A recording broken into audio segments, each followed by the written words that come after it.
네, 수고하셨습니다. 네, 윤봉주 교수님 약 1시간에 걸쳐서 굉장히 많은 범위를 이제 커버해 주셨네요. 제가 처음에 자료를 받아봤을 때는 이 정도까지 넓고 깊게 들어가려고는 저도 예상을 못했는데 뎁스도 유지해 주시면서 또 저희도 잘 모르는 최근의 소식들까지 포함해서 굉장히 넓은 범위의 훌륭한 강의를 해주셨다고 생각합니다. 굉장히 많은 정보가 오늘 여기 에너지 학교 이 강의를 들으시고 계신 분들한테 전달이 됐을 것 같은데요.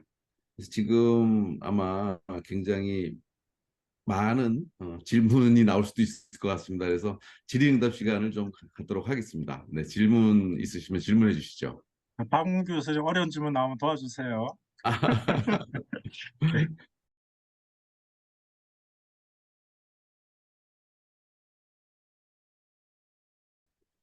예, 맞습니다. 이제 이게 2000년 초에는 이게 지구 온난화가 이루어지는 게 이게 지구가 이렇게 변화하는 게 자연스러운 거라고 생각을 이렇게 사람들이 받아들이고 있었는데 그래서 이제 많은 과학자들이 아까 제가 소개했던 IPCC에는 뭐 천 몇백 명 정도의 과학자들이 이렇게 각 나라에서 이렇게 이제 관여하는 과학자들이 천 몇백 명 정도가 관여를 하세요.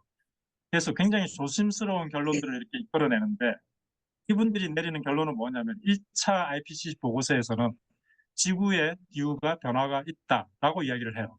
그다음에 2차 정도에 되면서 이게 인간이 이렇게 관여하는 산업화 과정에 영향을 주는 거일지도 모르겠다. 3차 정도 돼서 뭐라 그러냐면 확실하게 지구 변화, 지구의 어떤 기후 변화가 있는 거고 얘는 인간의 산업화 과정에서 발생한 그런 요인이다라고 결론을 이렇게 끌어내고 있습니다. 자, 그래서 뭐 현재 이런 상태고요. 그다음에 제가 보여드렸던 그래프 중에 그래서 저는 이 그림이 되게 의미 있다라고 생각을 하는데 지난 16만 년간에 걸쳐서 이렇게 온도차가 일정하게 유지되고 있었는데 지금 보시면 온도차가 굉장히 온도하고 CO2 농도하고의 차이가 많이 나고 있죠. 결국에는 우리가 지구라고 하는 게 온도가 올라가려고 그러면 이게 열을 많이 이렇게 흡수를 해야 돼요. 그래서 좀 느리게 이렇게 반응을 합니다.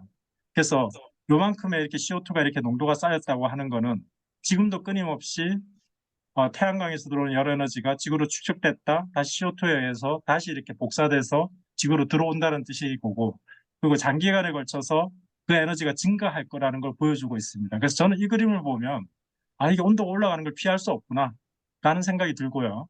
그 다음에 이제 지난 80만 년 동안에 이산화탄소가 이제 400 ppm 피크를 치고 있는데 이거를 설명할 수 있는 거는 산업혁명을 거치면서 우리가 화석연료를 사용하면서 나타난 그런 걸로밖에 설명이 안 돼요. 그래서 대부분의 과학자들이 이런 점에서 이렇게 동의를 해주고 있습니다. 그래서 뭐 여러 가지 이렇게 그 기후변화에 대해서 회의론적인 시각을 가진 분도 계시지만 보여주고 있는 증거를 보고 있으면 저는 뭐 이게 맞지 않을까 하는 생각을 가지고 있습니다. 네.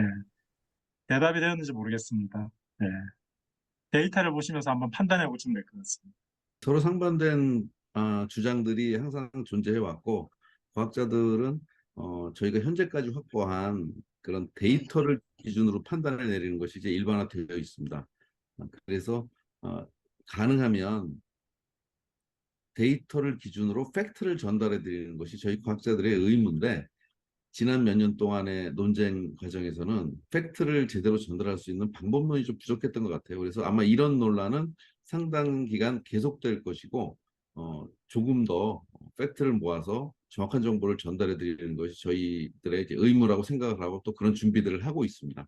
예, 또 다른 질문 있으시면 말씀해 주시죠. 사실 저는 이렇게 외부 사람들한테 뭐라고 말씀을 드리냐면 우리나라에서 이렇게 핸드폰 기술을 보면 최초에 그 스마트한 스마트 핸드폰을 꺼낸 게 미국이지 않습니까? 그리고 나서 삼성이 열심히 이렇게 따라가면서 우리 이제 스마트폰을 이렇게 꺼내놓습니다. 그래서 저는 어떻게 이야기를 하냐면 우리나라 원자력 발전소 기술은 삼성의 스마트폰 정도의 기술입니다라고 이렇게 소개를 합니다.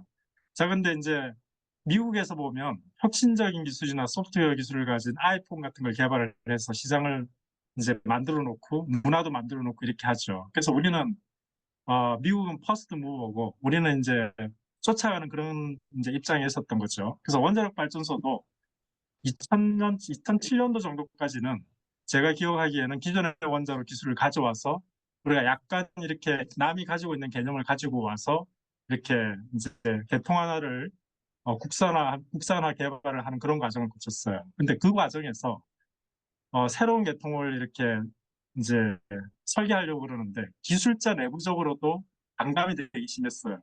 우리가 이런 걸 개발할 수 있느냐.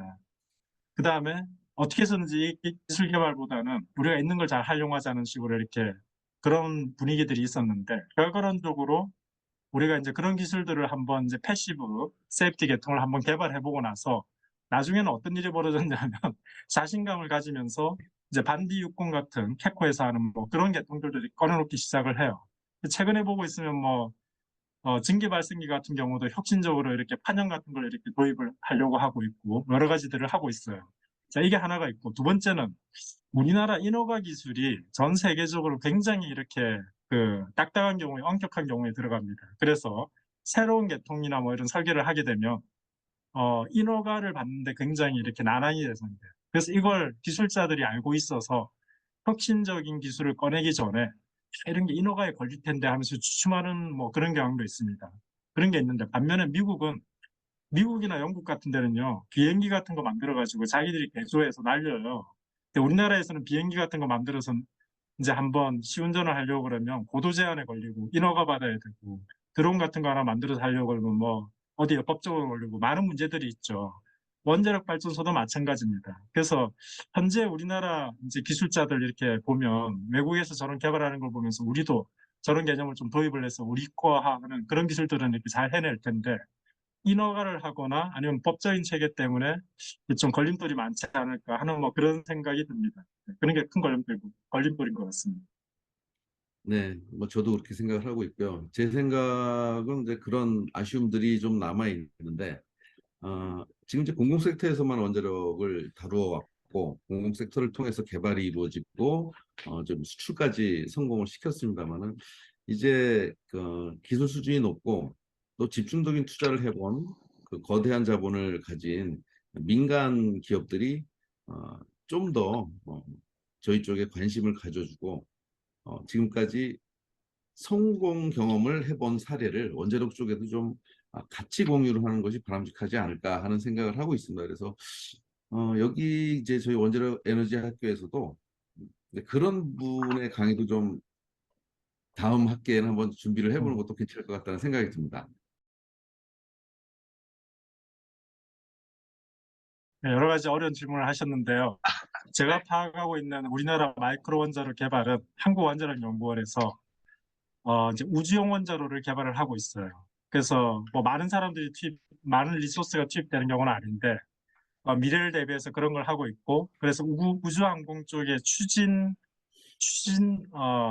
추진학회, 우주 추진학회 이런 쪽하고 조인트로 워크숍을 해서 원자력하고 같이 이렇게 하는 뭐 개발하는 그런 움직임들이 좀 있었고요. 그다음에 선박용 원자로도 조선 쪽하고 뭐 이런 걸 개발을 하고 있습니다. 그리고 외국에서도 자기들이 이제 원자로만 이렇게 이제 원자로를 개발하면서 엔지니어링 능력들이 많이 떨어지지 않습니까? 그래서 마이크로 원자로 같은 걸 개발을 하면서 우리나라 이제 현대중공업인가? 뭐 현대 쪽에 현대 엔지니어링, 현대 엔지니어링 같은 경우에 이렇게 많이 핀택을 해서 그런 공동 개발도 하고 있고 한국원자력연구원하고 이렇게 공개되지 않는 뭐 이런 코어를 하고 있고 뭐 이런 움직임들이 좀 있습니다. 그리고 이제 아까 해상형 원자로 이제 그 해상도시 이런 거 말씀을 하셨는데 이 네. 마이크로 원자로 같은 경우가 특화될 수 있는 분야가 아닐까 하는 생각이 들어요. 실제로 프랑스에서는 이 원자로를 이제 그런 원자로 중에 하나가 어떤 게 있었냐면 블루라고 하는 원자로였는데 원자로를 하나를 만들어서 뱃셀 속에 넣어서 바닷속에 이렇게 담궈놓는 거예요. 그래서 우리가 이제 해상 도시를 만든다라고 하면 그런 종류의 소형 원자로를 개발을 해서 저 해운대 앞바다 바닷속에 이렇게 담궈놓고 사고가 일어나더라도 외부에서 물이 있으니까 이렇게 냉각이 되고 여기에서 전력을 공급받고 이런 것도 저는 가능할 거라고 생각을 합니다. 예, 좋은 지적이십니다. 사실 비행기는 1950년대 이제 원자력 발전소, 원자로 기술들이 개발이 되면서 원자로를 탑재한 비행기가 있었습니다.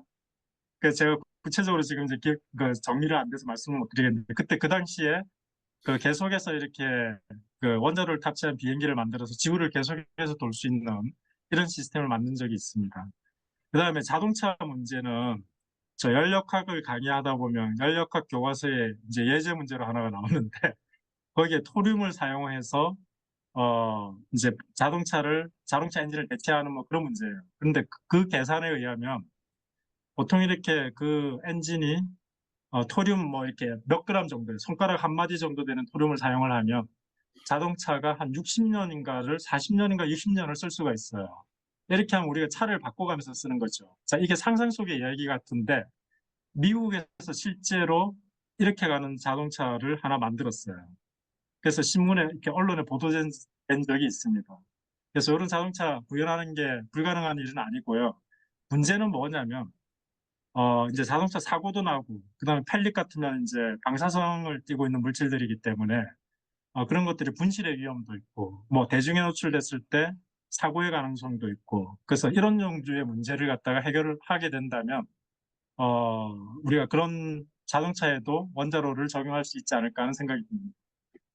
저는 당장 핸드폰에 적용하고 싶습니다.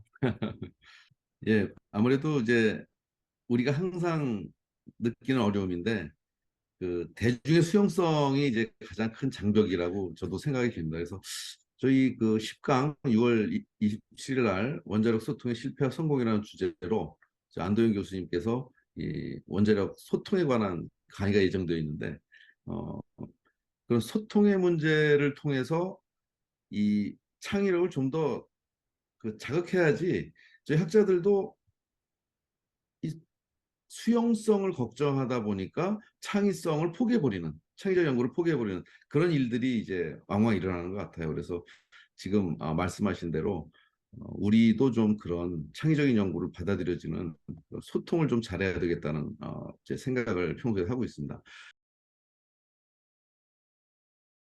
굉장히 이렇게 어려운 질문을 해주셨습니다. 보통 어렵다고 말씀드릴 때는 답이 없다는 뜻입니다. 그런 경우인데 최근에 이렇게 우리나라 이렇게 그 원자력 현재 문제가 뭐냐면요. 제가 보기에는 이게 원자력이 이제 이념화됐다는 문제가 제일 큰 것 같아요. 그래서 정치권 안에 들어가게 되면서 좋은 학생들이 이걸 보면서 이렇게 주춤거리는 게 되게 많은 것 같아요. 그래서 창의적이고 이렇게 굉장히 이렇게 뭔가 미래를 보면서 이제 생각하는 그런 학생들이 올 수 있어야 되는데 탈핵이라는 걸 맞으면서 학교 입장에서는 너무나 큰 데미지를 줬어요. 그래서 젊은 이제 학생들이 보면 공부를 하려다가 또 이거 나중에 저런 일이 또 벌어지면 어떻게 하는 문제가 제가 느끼는 가장 큰 문제점인 것 같아요. 그래서 최초에 이렇게 우리가 문정권 시대 때 탈핵이 이렇게 나왔을 때 우리 학생들은 처음에는 영향을 받지 않았는데 시간이 지나면서 뒤쪽에 이렇게 훨씬 더 영향이 커졌거든요. 지금도 영향을 많이 받고 있어요. 그래서 이게 회복이 잘 안 되고 있고 그래서 원자력이 이렇게 좀 이렇게 발전을 하려고 그리고 학생들도 많이 들어오게 하려고 그러면 탈정치화를 해야 되지 않느냐. 이게 제일 중요한 문제 같아요. 제가 생각하기에는. 그래서 학생들이 이건 기술로 보고서 내가 이 기술이 재미있고 이런 미래형 기술을 보니까 야, 우리가 이게 원자력을 개발하지 않으면 우주로 나갈 수도 없어 하는 그런 생각을 가지면서 모티베이션을 가지고 와서 뛰어들 수 있어야 되는데 이 정치 문제에 대해서 갇혀 있는 것 같아요. 그래서 어떻게 이 문제를 벗어나야 될지 뭐 이게 해답을 제시해 드릴 수는 없는데 이게 우리한테 주어진 숙제 같습니다. 네, 그래서 이 문제가 제일 큰 것 같습니다. 네. 나머지는 너무 어려운데. 예, 박문 교수님 도와주세요. 예, 아주 어려운 문제입니다. 예, 네. 이념화 되면서 어, 사실은 우리가 아무리 이야기를 해도 그 이해한 게 어떤 납득해야 될 그런 영향력을 가지신 분들을 납득해야 될 분들이 그 납득 자체를 안 하고 이념화되면서 이게 너무 그 양측으로 의견만 갈리고 서로 이제 다툼의 시대를 너무 오래 거쳐왔는데 어, 저는 다른 관점에서 또 하나는 이제 지금 캡코 ENC 같은 경우는 이제 전체 그 현재 일하시는 분들이 한 2천 명 정도 계십니다. 근데 그 중에 반, 1,000명 정도가 지금 50대를 지났어요. 그 이야기는 이제 현재 수준의 인력을 유지하는 데만도 연 1년에 100명 이상의 인력이 교체가 돼야 된다는 뜻이 되겠죠, 이제. 그런 관점에서 보면은 급격한 그 인력 변화가 그 지금 학교에 공부하고 있는 학생들한테는 새로운 기회가 될지도 모르지만 그동안 원자력 발전소를 꾸준히 건설해 오면서 축적된 그 난리지를 그분들한테 어떻게 전달할 것인가. 이제 그런 문제도 저희한테 굉장히 큰 숙제로 남아 있고요. 미국이 2000년대 초반에 동일한 문제를 겪었는데 그때 미국에서는 이런 지식의 보전, 지식의 전달의 문제를 어떤 관점에서 봤냐면 그 날리지 리스크 어세스먼트라는 이름의 그 연구 과제를 했던 적이 있습니다.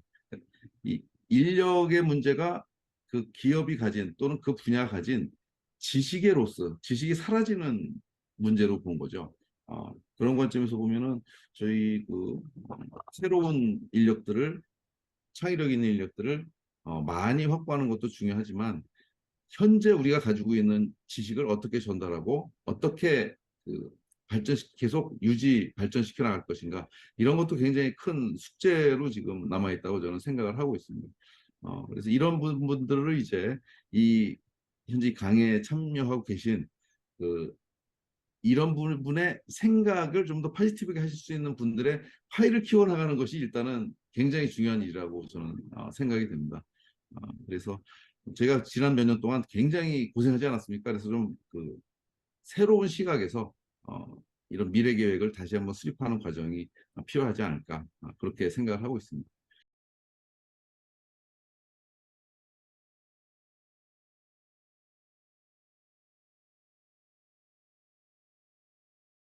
뭐 지금도 에너지 학교에서는 이런 걸 강의하시거나 이렇게 하실 수 있는 사람들을 양성하고자 하는 뭐 그런 의견도 주시고 계시고 액티비스트도 하고 음, 계시죠. 그래서 예, 결국은 IAEA 같은 거를 부정하는 뭐 그런 발언들이나 뭐 이런 생각들은 결국에는 이제 프레임을 건 건데 이런 걸 깰 수 있는 거는 결국에는 과학적인 설명을 쉽게 해서 대중화를 해가면서 사람들한테 이렇게 이해를 시키는 그 과정 말고는 저는 답이 없는 문제 같습니다. 대다수가 그게 어떻게 맞는 말이야. IAEA 같은 데는 공정하게 하는 기관이고 많은 과학자들이 모여서 이렇게 결론에 도달시키는 기관이고 뭐 이런 걸 이렇게 이제 이해하실 수 있게 뭔가 설명하는 뭐 그런 작업들이 필요한 게 아닌가 하는 생각이 듭니다. 네. 예, 윤병주 교수님 오늘 굉장히 많은 양 깊이 있는 내용 강의해 주셔서 오늘 감사합니다. 수고하셨습니다. 예, 네, 수고 고맙습니다. 많으셨습니다. 고생하셨습니다. 수고하셨습니다. 예. 오늘 아, 오기 고맙습니다. 에너지 학교 6강 미래 원자력 강의는 여기서 그만 마치도록 하겠습니다. 예, 감사합니다.